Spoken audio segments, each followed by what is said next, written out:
You ever find out your life is a lie through a stranger's phone number at midnight? Not a rumor, not a suspicion, hard proof. Photos, receipts, screenshots, evidence so detailed it feels like a prosecution exhibit. That's where the story starts.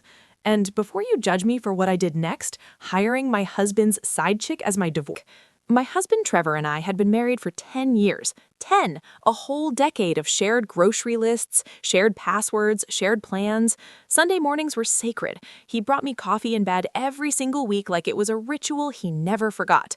We had 2 golden retrievers, Biscuit and Gravy, who slept like royalty and shed like it was their job. We joked about being boring. We wore that label proudly. And here's the thing. Nothing felt fake. There were no screaming fights, no suspicious late-night work emergencies, no lipstick on collars or locked phones.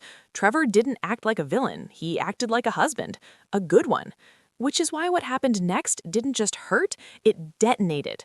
Tuesday night, 11:47 p.m. I remember the time because it's burned into my brain like a scar. My phone buzzed while I was half asleep, curled up in bed wearing fuzzy socks and one of Trevor's old t-shirts, the soft one I stole years ago and never gave back. Unknown number. Normally, I ignore those. We all do. Spam, scams, nothing good ever comes from unknown. But something, call it intuition, call it fate, call it your nervous system picking up danger before your brain catches up, made me tap the notification. The first image loaded slowly, that awful half-second where your phone buffers and your heart races for no logical reason. Then it appeared. Trevor. My Trevor. In a parking garage, kissing another woman. Not blurry, not questionable, not maybe that's him. Clear as day. His jacket, his watch, his stupid, crooked smile, I knew better than my own reflection. The timestamp said it was taken 3 hours earlier. 3 hours ago, he texted me, "Running late. Henderson account is a mess." My hands started shaking so badly I almost dropped my phone. Then another message came in. "You deserve to know the truth." Another photo. A restaurant, candlelight, his hand on her knee. Another.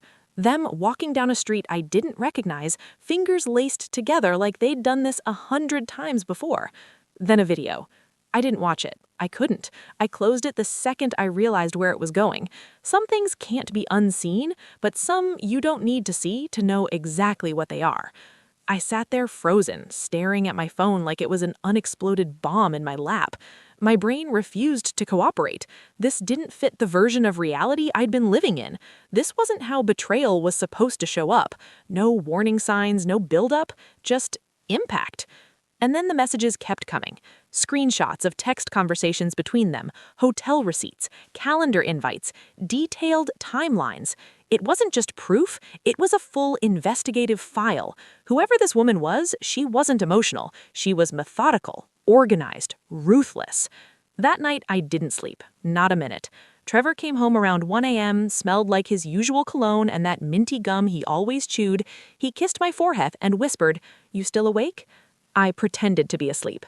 What else was I supposed to do? Confront him while my whole reality was still bleeding out on the floor? Scream? Cry? Beg? No. I laid there silently, staring into the dark, listening to the man who just shattered my life breathe peacefully beside me. And here's what messes with you later, the fact that he slept just fine. The next day, the messages continued. Same number, same calm tone. More evidence, more confirmation that this wasn't a one-time mistake. This was a system, a double life. By day 3, I felt like I was watching my own life from outside my body. I went to work, I answered emails, I smiled at neighbors, I fed the dogs, but internally, everything was on fire. After a week, I finally responded. "Who are you and what do you want?" The reply came instantly. "My name is Rachel Montgomery. I'm an attorney, and I want to help you leave him." I stared at that message for 10 straight minutes. An attorney. Let that sink in. Not just a woman, not just the other woman, but a woman trained to dismantle people legally for a living. I typed back one word. Why? Her response hit harder than anything else. Because he promised me he'd leave me 6 months ago, then 3 months ago, then last month. I'm done being lied to, and you deserve better too. I laughed, out loud, alone, in my car, in a Target parking lot. You know that laugh? The one that bubbles up when reality officially snaps? When things are so absurd your brain doesn't know whether to scream or break down. A woman loading diapers into her trunk gave me a concerned look. I probably looked unhinged. And here's the thing about rock bottom no one prepares you for. Once you hit it, you stop caring about what's socially acceptable or normal. You just want the truth and maybe a little justice. So I typed the most unhinged sentence of my life. If you want to help me, then be my divorce lawyer. 3 dots appeared. Disappeared. Appeared again. Are you serious? Dead serious, I typed. You already know everything, you're motivated, and honestly, the irony is the only thing keeping me from screaming right now. Her reply came slower this time. I specialize in family law. Divorce is my main practice. Perfect. And that right there is the moment everything shifted, from devastation to strategy. But here's what I want you to think about before we go any further. Was that insane? Or was it the first moment I stopped being the victim? Because next, you're going to see how betrayal looks when it finally meets someone who's done being polite. So now I'm sitting across from my husband's mistress in a coffee shop, knowing she slept with him, knowing she's about to legally destroy him, and what she tells me next makes my stomach drop even harder than the affair itself. Drop your judgment in the comments. I want the debate. I met Rachel 2 days later, not in some dramatic office with glass walls and ticking clocks. No, we met at a neutral, painfully normal place, a Starbucks off the interstate. Beige walls, bad music, the smell of burnt espresso. It felt wrong that my life was unraveling in a place people casually ordered oat milk lattes. She was already there when I walked in. And here's the part that messed with my head. She wasn't smug, she wasn't nervous, she wasn't pretending to be innocent. She looked exhausted. Rachel was nothing like the caricature I'd built in my mind. No overdone makeup, no power suit, just jeans, a blazer, hair pulled back like she hadn't slept properly in weeks. She stood when she saw me, like this was a business meeting, because to her, it was. "Thank you for coming," she said. I almost laughed. Again, the absurdity of it all. Thank you for coming, as if we were 2 professionals about to collaborate, not 2 women connected by the same man's lies. We sat. Silence stretched between us. Finally, I said it. Start from the beginning, and don't sugarcoat anything. She nodded, took a breath. They met at a networking event. That's how it always starts, right? Something boring, something harmless. He told her he was married but separated, that the paperwork was coming, that you and he were basically roommates. Red flag, sure, but she admitted something that surprised me. I didn't push, she said, because he sounded miserable and because I believed him. Believed him. I hated that word. I hated that it applied to both of us. She showed me messages, ones I hadn't seen yet, voice notes, promises, plans he'd made with her that overlapped perfectly with trips he told me were work conferences. He wasn't juggling 2 lives poorly, he was a professional. And then Rachel said the sentence that changed everything. There's something else you need to know, something he doesn't know that I know. I felt my chest tighten. Go on. He's been preparing for divorce for over a year, financially. That's when the floor dropped out under me. She explained calmly, like she was in court. He moved money slowly, small amounts, different accounts, crypto, an LLC I'd never heard of, a life insurance policy I didn't even know about, with me as the insured and him as the sole beneficiary. I stared at her. That's not legal. It's not, she said, and that's why I'm telling you. That's when I understood. This wasn't just infidelity. This was premeditated exit strategy. He wasn't planning to leave with nothing. He was planning to leave with everything, including my future. I went home that night and watched him eat dinner like nothing was wrong. Watched him laugh at a stupid sitcom. Watched him pet the dogs. And all I could think was, how long has he been practicing this face? The next weeks turned into a secret double life of my own. By day, I was the wife. By night, I was compiling evidence with the woman my husband thought was his escape plan. Rachel was ruthless, in the best way. She knew exactly how men like him operated because she'd seen them 100 times in court, and now she had insider knowledge.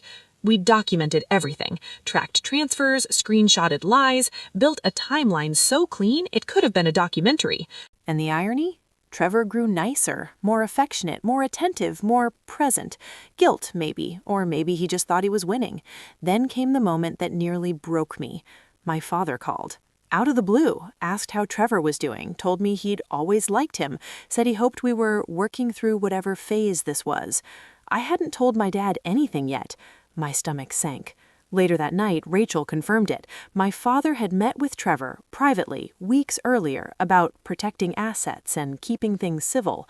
My own father helping the man who was betraying me plan his exit. I sat on my bathroom floor and cried until my face hurt, not because of Trevor, but because something fundamental cracked. Betrayal from a partner hurts. Betrayal from family rewires you.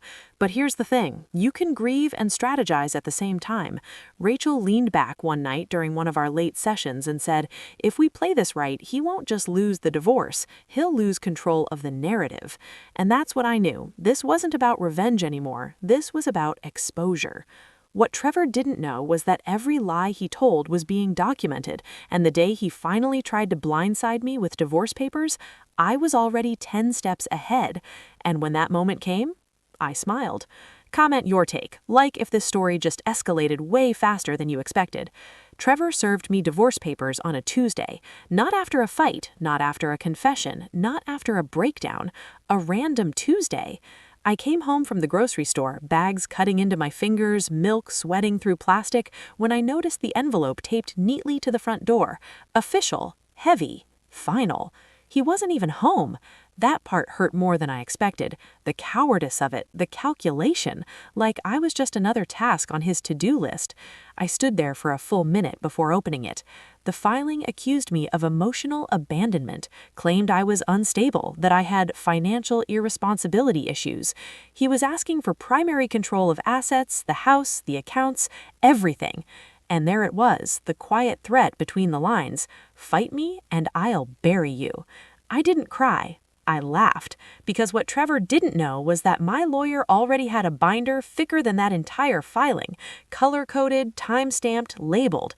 Every lie, every transfer, every conversation he thought was erased. Rachel was already in my phone before I even finished reading. He did it, I said. Her reply came instantly. Good, we're right on schedule. That night, Trevor came home like nothing had happened. He asked how my day was, commented on dinner, touched my shoulder like he hadn't just tried to erase my existence legally.